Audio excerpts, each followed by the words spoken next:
बिस्मिल्लाहिर्रहमानिर्रहीम। अस्सलाम वालेकुम वरहमतुल्लाहि वबरकातुहू। हाँ जी, आज जो है हम आपका जो एम कॉम के अंदर एक सब्जेक्ट है बिज़नेस कम्युनिकेशन, उसके बारे में बात करने लगे हैं।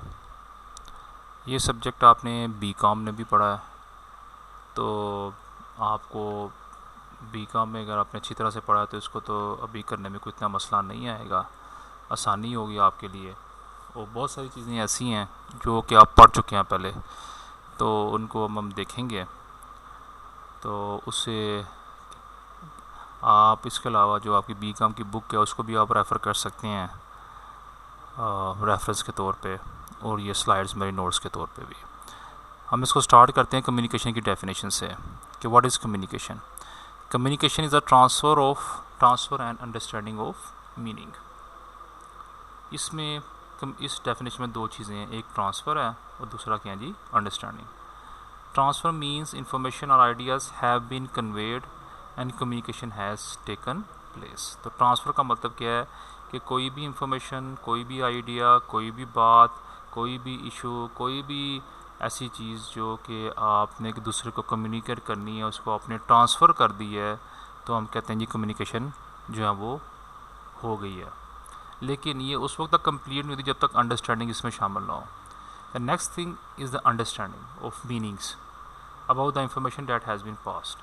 वो इंफॉर्मेशन जो हमने ट्रांसफ़र की थी पर्सन ए को पर्सन बी में, बी को, तो उसका जो है अब वो जो इंफॉर्मेशन तो ट्रांसफ़र हो गई है, वो आइडिया तो ट्रांसफ़र हो गया, लेकिन जब तक उसकी अंडरस्टैंडिंग नहीं होगी तो हमारा कम्युनिकेशन नहीं होगी।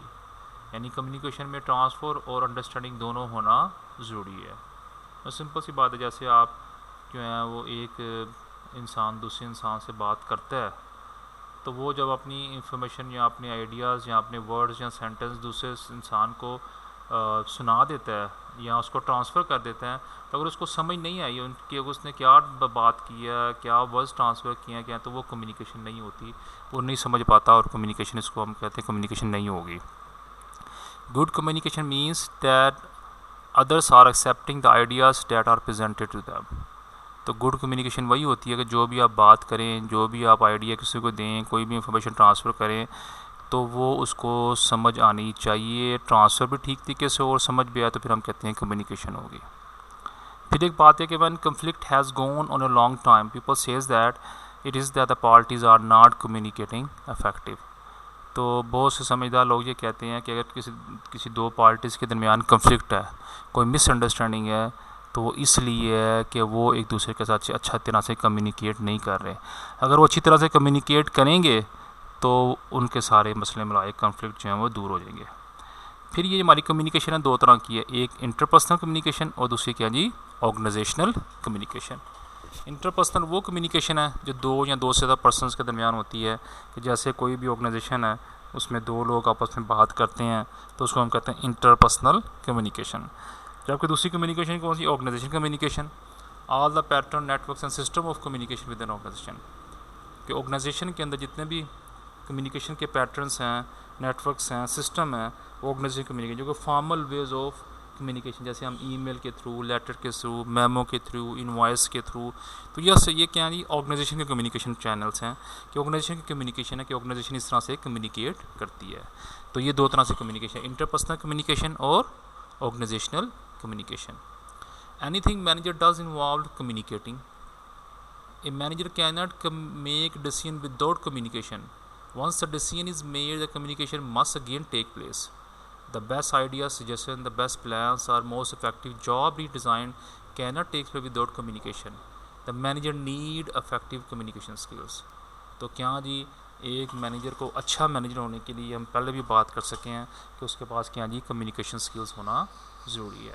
कम्युनिकेशन स्किल्स क्या, कि जो बात वो करे, जो आइडिया वो दे, जो प्लान वो दे, उसको सही तरह से कम्युनिकेट भी कर पाए। कम्युनिकेट क्या कर पाए, कि उसको दूसरों तक ट्रांसफ़र कर सके, दूसरों तक ट्रांसफ़र कराए, हर बंदे को जिसको चाहिए उसको वो ट्रांसफ़र करे। और ट्रांसफ़र करने के बाद बात ख़त्म नहीं होगी, बल्कि फिर क्या करना पड़ेगा, उसको उसके मीनिंग भी लोगों को अंडरस्टैंड कराने पड़ेंगे। सिंपल सी बात है, कोई प्लान है, कोई उसने प्लान बनाया है, कोई आइडिया उसके पास है, तो वो प्लान उसने लोगों तक पहुँचाना भी है और फिर लोगों को एक्सप्लेन भी करना है, बताना भी है कि इस प्लान से मतलब क्या है, इसमें कौन सी चीज़ें हैं, कौन सी चीज़ें हमारे गोल्स हैं, इफेक्टिव गोल्स किस तरह से होंगे, हमारे प्लान कैसे चलेगा, हमारी स्ट्रेटजी क्या होगी, तो उसको समझाना भी पड़ेगा। अब वो दोनों काम करेगा तो फिर वो अच्छा मैनेज होगा। इसलिए हमें इसको पढ़ने की ज़रूरत है ताकि हम जो है लोगों तक, एक मैनेजर लोगों तक अच्छी तरह से अपनी बात समझा सके और उनसे अपना काम ले सके। तो ये था अंडरस्टैंडिंग के हवाले से। अब नेक्स्ट टॉपिक हम जो है वो नेक्स्ट रिकॉर्डिंग में मैं आपको बताता हूँ कि नेक्स्ट टॉपिक क्या है। तो ये था फ़िलहाल introduction to the communication. Hope आपको पता चल जाओ।